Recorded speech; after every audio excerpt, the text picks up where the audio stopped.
Yo, what is going on, Senpai Squad? Welcome back to a brand new video. Today we've got the review for episode 86 of Boruto Naruto Next Generations. And straight away, I have to say that this is a huge improvement on the previous two episodes by an absolute landslide. And as always, I asked you guys what your thoughts and opinions were on the episode in the community tab of my channel. And a whopping 51% of you out of nearly 60 voted that this episode was great, which is exactly what I want to see and what all of us want to see. We obviously all want great episodes, and this episode showed that you didn't necessarily need action to make the episode great as long as the story was there. Now, I've said in previous episode reviews that I put my entertainment first, so I tend to like fights a lot, but a story, an entertaining story, can also save an episode, and that's exactly what this episode did. There wasn't really any fights, I don't think, at all, apart from a small teaser of one for next week's episode right at the very end. It was purely all just storytelling, and it was an example of storytelling done right, which, in my opinion, the previous two episodes that Senzu Plains didn't do.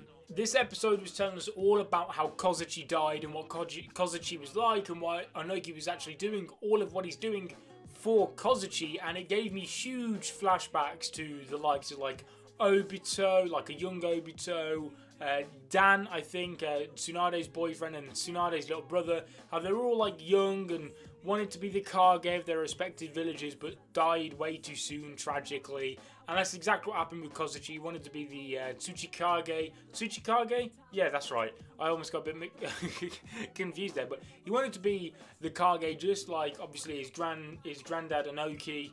And obviously, I believe, would it be his sister, Kurotsuchi? Would that be how it worked? I presume so. He wanted to be a Kage, and basically Inoki was telling, don't run away, which I find kind of ironic. He was saying, face up to everything, don't run away, all this type of, inspirational stuff about staying strong and, believing in yourself, all that type of stuff. And I find it quite ironic and funny how this is coming from the same Kage who used to hire the Akatsuki to do the dirty work for him. I thought it was a bit ironic. Obviously, he was referring to himself as the Tsuchikage after the war, or during the war, after Naruto kind of like talking jutsu'd him, essentially. Obviously, he's not going to tell Kozuchi about all the terrible stuff he did when he was in charge, about hiring the Akatsuki, all that, because he doesn't want Kozuchi to end up like that, but I did find it a bit funny, a bit ironic anyway.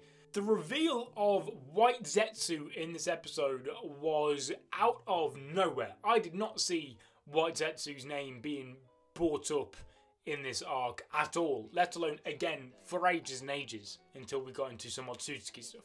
I didn't expect that at all. But apparently, White Zetsu cells have been used during the creation of these Akuta, which was mad to me. It blew me away, if I'm honest. And maybe I slightly misunderstood the conversation between Inoki and Boruto, and when Mitsuki was kind of brought into the equation of the conversation.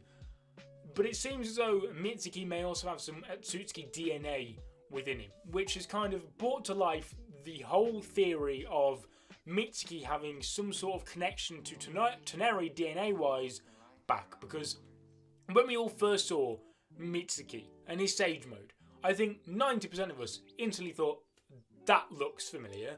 And it was the fact that Mitsuki looks almost identical to Toneri in their base forms, and then almost identical again when they're in their transformed forms, which is obviously the Tenseigan Chakra form for Toneri, and then obviously Mitsuki's Sage Mode.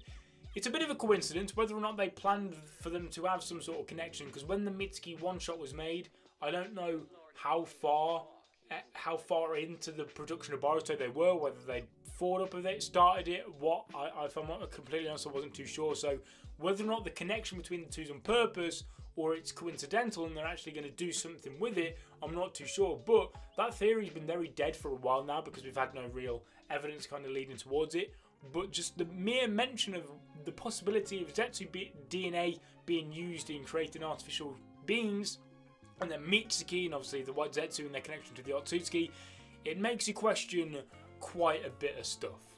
I 100% feel as though Lord Ku is going to fully betray all of them. I personally think the Akuta, obviously you got Kokyo, Sekie, Kakuo.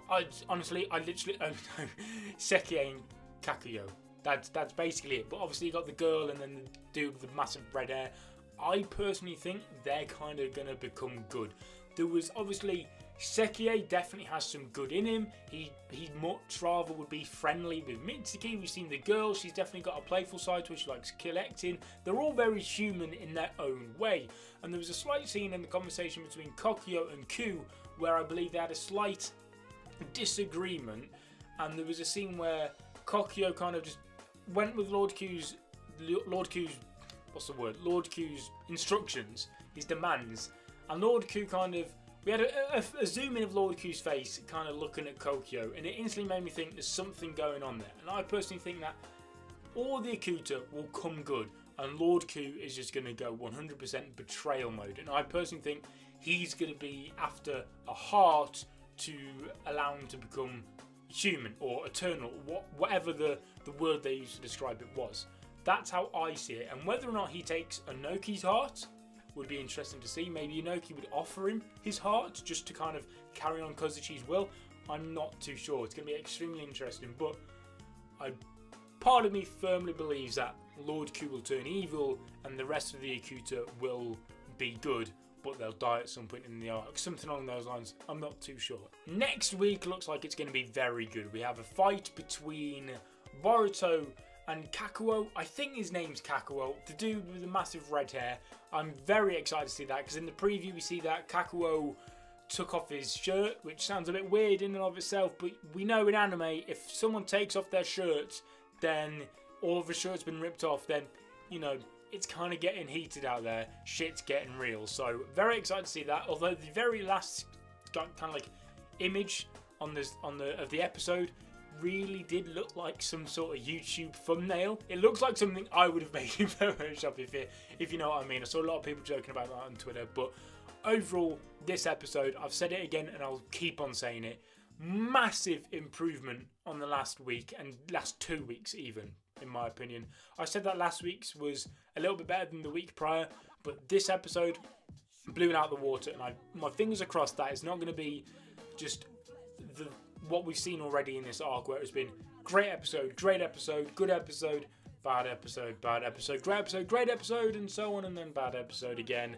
I don't want it to be like that. I want it to stay at the consistent level of greatness that it is now and carry that on throughout the rest of the arc, however long this arc's going to be, because personally, there's 1 or 2 places it could end. It could end in January for the new season, or it's then going to go on all the way possibly till April for that season. Now obviously it could end at some point in between, but they're the 2 glaring obvious answers to when this arc is going to end. So extremely interested, because I feel like we've still got a lot to go through.